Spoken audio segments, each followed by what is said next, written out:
नमस्कार। आज हम बीबी नगर थाना क्षेत्र के गांव परतापुर की घटना के बारे में बात करेंगे, जहां सगी चाची से इश्क में भतीजे ने चाची के साथ मिलकर अपने सगे चाचा की हत्या कर दी।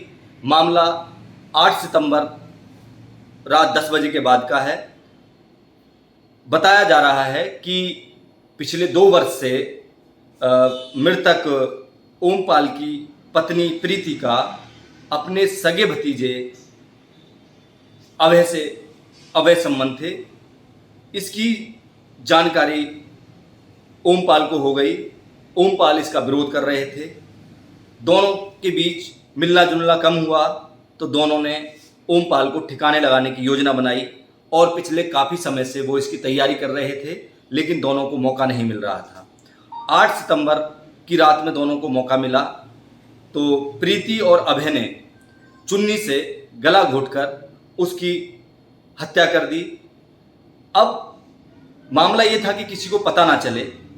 इसी दौरान उनकी ओमपाल की छोटे भाई की बेटी वहाँ पर सोई हुई थी और उस घटना के दौरान 12 साल की बच्ची वो जग जाती है और वो बोलती नहीं है। वो ये देख रही थी कि चाची ने चाचा के हाथ पकड़ रखे हैं और उनके जो भाई हैं अभय आरोपी, उसने गले चुन्नी से गला दबा रखा है।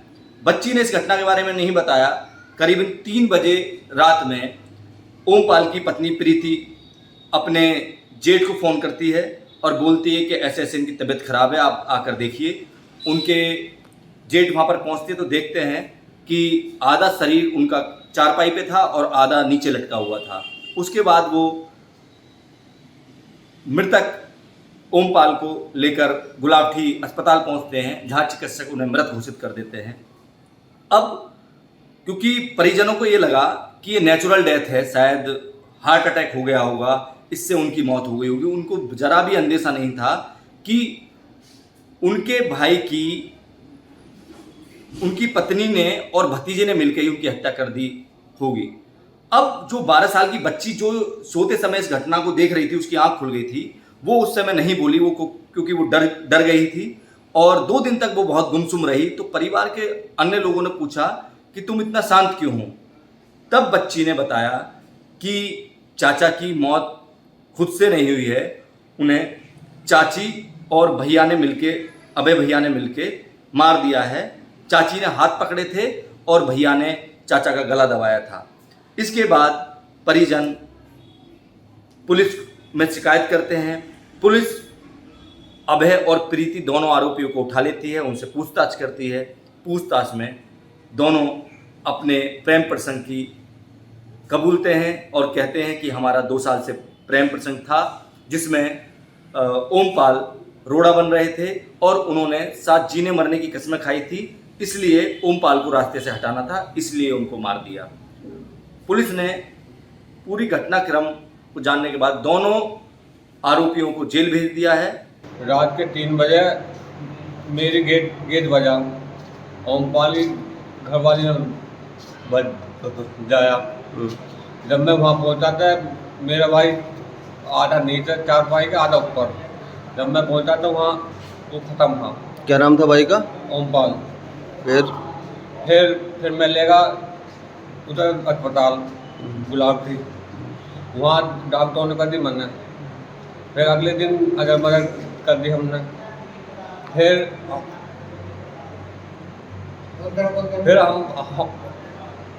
फिर हमारी लड़की छोकरी हुई, उनने डर के मारा हमसे नहीं बताया रात को दिन। फिर उनने बताई जब अजर मदर हो गई। नू ऐसा हुआ, इन्होंने फांसी लगा कर मारे हैं। किसने मारा है? उसकी घरवाली ने, प्रीति ने और अभय ने। अबे कौन है? अभय हमारा वो भाई का लौंडा। क्या नाम भाई का? भाई का नाम देवेश्वर। देवेश्वर। हाँ। अच्छा, फिर हमने FIR करी। हाँ। FIR करने के बाद में वहाँ उसके बेड के नीचे लिख रहे, उसके ऊपर लेके दो फंडे। तो फंडे के साथ उसमें लिख रहे उसकी नशे की गोली भी। नशे गोली काहे करी थी? अब ये जो जो हवाई थी। थाना बीबी नगर में हत्या के संबंध में अभियोग पंजीकृत किया गया है।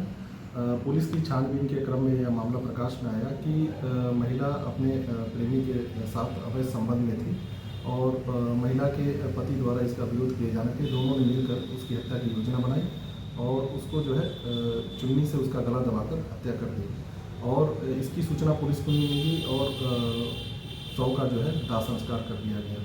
फिर जब घर के परिजनों ने पूछताछ की, वहाँ एक 12 साल की बच्ची से जब पूछताछ की तो बच्ची ने बताया कि ऐसे जो है चाची और भतीजी ने मिलकर जो है हत्या की है। इस क्रम में जो है परिजनों के तहरीर प्राप्त के आधार पर 302 IPC में मुकदमा तो पंजीकृत। सर जिस तरीके से गला घोट कर मतलब उसको मारा गया, तो क्या परिजनों को ये दिखाई नहीं दिया कि अगर कि उसके गले पर कुछ निशान है या ऐसा कुछ उनको महसूस नहीं हुआ?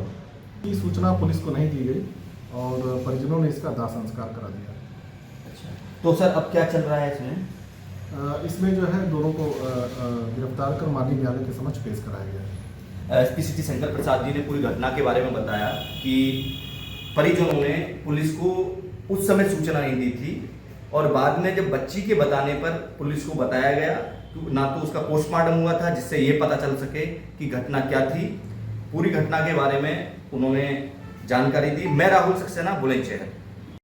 अगर आप ये वीडियो YouTube पर देख रहे हैं तो हमारे चैनल को सब्सक्राइब कर बेल आइकन दबाएं और Facebook पर देख रहे हैं तो हमारे पेज को लाइक करें।